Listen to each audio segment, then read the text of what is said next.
मित्रों, पिछले दिनों हम दान और दत्ती की चर्चा कर रहे थे। हमने उस चर्चा में बात रखी थी कि उत्तम पात्र को दिया गया दान परम फलदायी होता है।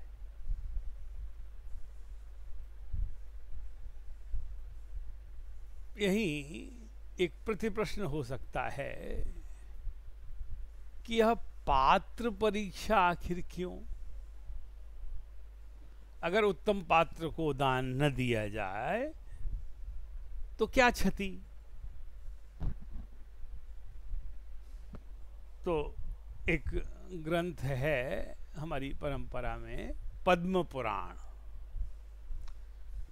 पद्म पुराण में एक उल्लेख आता है, उल्लेख है, कुपात्रेषु तथा दत्तम दानम कुफलदम भवेत। क्या बात कही? अगर दान विधिवत भी किया गया हो, प्रक्रिया के साथ किया गया हो, पर किसे किया गया हो? कुपात्रेषु, अपात्र को या बुरे पात्र को, जो पात्र ही नहीं है बल्कि दुष्पात्र है, वो ऐसा जो दान है, क्योंकि आपने कुपात्र को दान किया तो वह समाज में कुरीतियों का, कुशास्त्र का, कुचर्या का पोषण करेगा। चार बातें मैंने कही क्या? कुरीति का, कुशास्त्र का, है ना, बुरी रीतियों को चला देगा। जो शास्त्र में है उसके विरुद्ध बातों का प्रचार करने लगेगा, कुज्ञान का है। जो ज्ञानी नहीं है बल्कि जो ज्ञान हानिकर है, उस ज्ञान को सद्ज्ञान की तरह स्थापित करने लगेगा, कुचर्या का। और जो चर्या त्याज्य है उसे पोष्यचर्या कहने लगेगा। तो ऐसे पात्र को अगर दान किया गया है तो वह दान कुफलदम भवे, बुरे फल को देने वाला है, क्योंकि ऐसा दान मोक्ष मार्ग ही नहीं, हमारे गृहस्थ मार्ग को भी नष्ट करने वाला है। इसलिए हमेशा पात्र को देखकर ही हम दान देने की परंपरा हमारी परंपरा में व्याप्त है।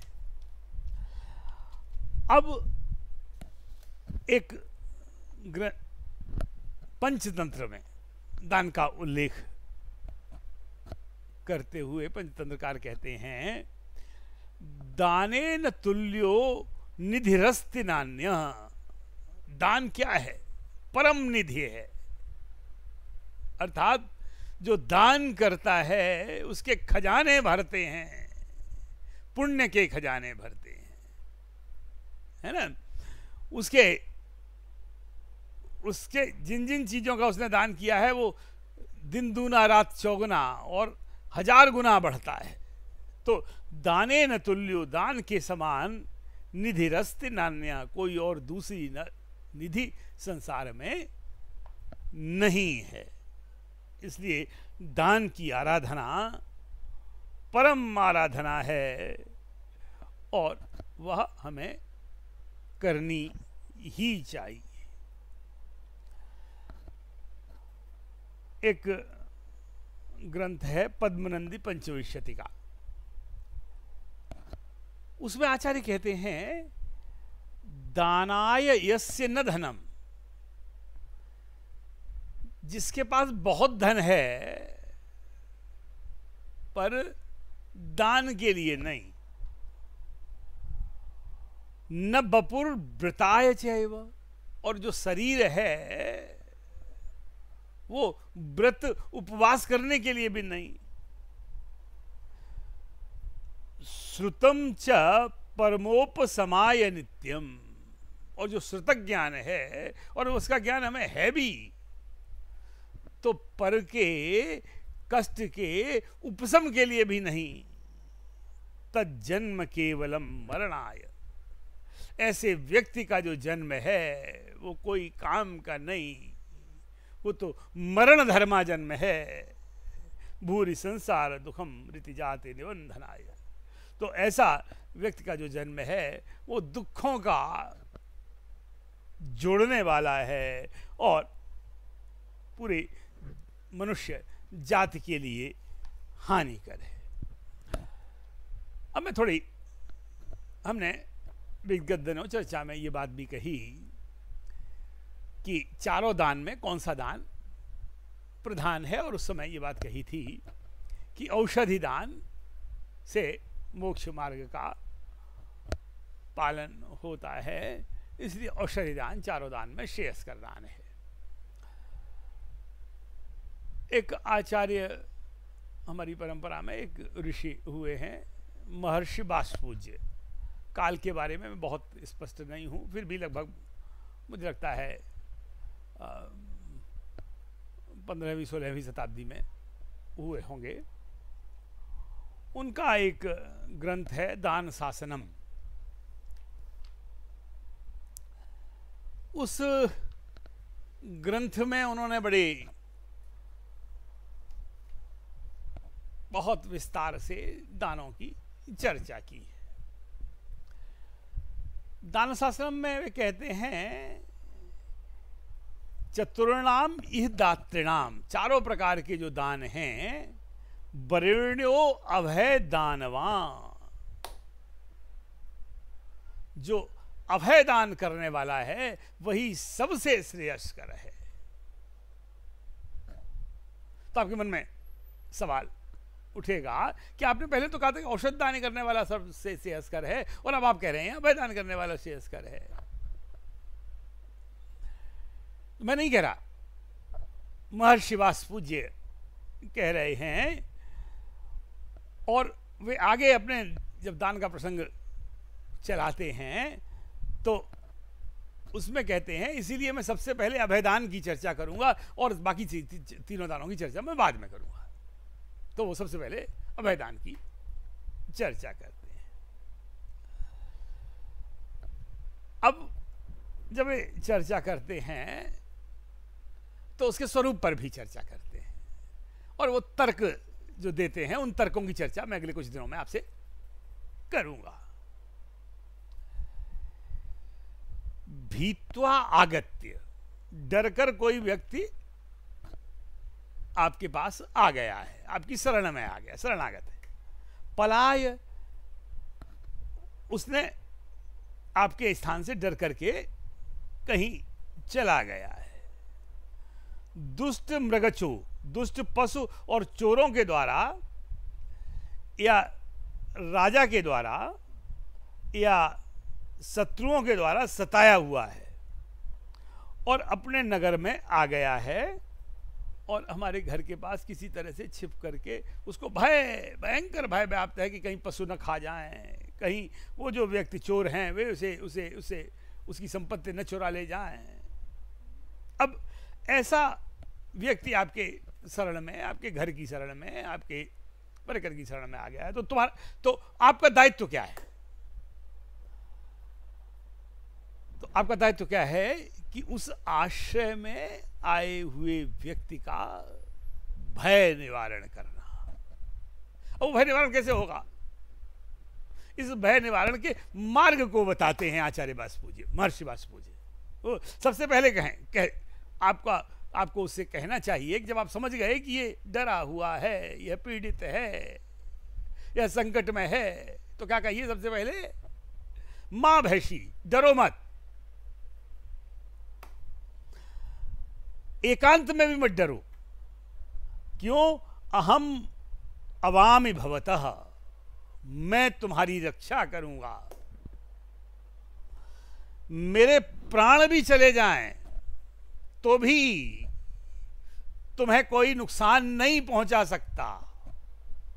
इस भाव के साथ उसके मन में यह विश्वास पैदा करना कि उसे अब डरने की कोई जरूरत नहीं है। तुम्हें किसी भी तरह का यहां कष्ट नहीं होने दूंगा। और तुम्हें किसी भी प्रकार का भय है उसे मैं दूर करूंगा, चाहे रोग का भय हो, चाहे धन के चोरी का भय हो, चाहे शरीर की रक्षा का भय हो। तो सबसे पहले मैं तुम्हारी रक्षा करूंगा, यह वचन देना। इच्छामि किमस्ति चेत् भयमितो निर्यापयस्यामि अहम्। तो ऐसा जो भय का दूर करने वाला व्यक्ति है, रक्षा का वचन देने वाला जो व्यक्ति है, उसकी संसार में बहुत पूजा होती है। और वहीं आचार्य आगे कहते हैं कि राजा को क्या चाहिए? राजा को ये चाहिए कि उसके राज्य में अगर रोग फैल गया है, उसके राज्य में अगर जनता को किसी भी तरह का कष्ट है, किसी भी तरह के भय में है, उसके देशवासियों को, आश्रित जनों को किसी भी तरह का संकट है, तो मन वचन काय से, केवल वचन से नहीं, बहुत से राजा वचन से रक्षा की बात तो करते हैं, पर रक्षा करते नहीं, बल्कि और उसे आग में झोंक देते हैं। यह राजा का धर्म नहीं है। राजा का धर्म है कि कैसी भी परिस्थिति क्यों न हो, पहले हमारे जनता के प्राणों की रक्षा होनी चाहिए। यही परम राजधर्म है। हमारी सत्ता रहे न रहे, पर हमारी जनता की रक्षा होनी चाहिए। तो यह जो जो जो मन वचन काय से जब वो रक्षा करता है, तो राजा कैसा होता है? स राजा पुण्यवान, वो सुकृति, अच्छे कर्मों का करने वाला होता है, वो पुण्यवान होता है। दयालु, वो दयालु होता है। अनघः, वो पाप रहित होता है। और कैसा होता है? अभीतिदानी, और ऐसा जो अभय का देने वाला जो राजा है, वो गुणवान होता है। और उसकी जो कीर्ति है, वो दिगंतर में और कालजयी होती है। वास्तव में ऐसे राजा नहीं, तेन अधीतम इदम श्रुतम, उसी ने शास्त्रों का अध्ययन किया होता है, अध्ययन किया है, पर जीवन में अगर नहीं उतर रहा है तो वह शास्त्राधीत राजा नहीं है। बहुकृतम दानम, और उसी के द्वारा वही राजा जो है वो परम दानी कहलाता है। बहुकृतम दानम, बहुत दान किया होता है। तप्तम तपः, और उसी ने तपा होता है। सर्वम सत्र कर्मतो, और ऐसा जो राजा है, नीति के मार्ग से चलने वाला ऐसा जो राजा है, इष्ट फलदम, हमारे इष्ट फलों का देने वाला भी है। उसे इष्ट फलों के देने, वो इष्ट फलों का देने वाला भी है, और उसे इष्ट फल की प्राप्ति स्वयं भी होती है। निश्शेषम निश्रेयसम लभ्यते, और वह राजा परंपरा से मोक्ष के मार्ग को प्राप्त होता है। तो आचार्य महर्षि वासपू जी कहते हैं कि यह जो अभयदान है वह मोक्ष मार्ग दायक भी है। और इस कोरोना के काल में इस अभयदान को करने की ज़रूरत बहुत अधिक है। मैं प्रायः अपने मित्रों को कहता हूँ, और बहुत सारे शताधिक मित्रों ने, पूरे बल्कि सहस्त्र मित्र भी हो सकते हैं, जिन्होंने भारत में और भारत के बाहर इस प्रकार के चतुर्विध दान करने की परंपरा प्रारंभ कर रखी है, और उनके जीवन में अभूतपूर्व परिवर्तन हुए हैं। इसलिए इस समय अभयदान की सर्वोच्च प्राथमिकता है, और फिर औषधि दान की, क्योंकि अभयदान मनोरोग का नाशक भी है। मन की अभय, जो मन की व्याधि है, मन में पता नहीं हम बचेंगे कि नहीं बचेंगे, यह अभयदान उस मन के रोग का नाशक भी है और भौतिक रूप में रक्षक भी। इसलिए यह अभयदान हम सबके द्वारा करणीय है। बहुत बहुत धन्यवाद, बहुत बहुत आभार।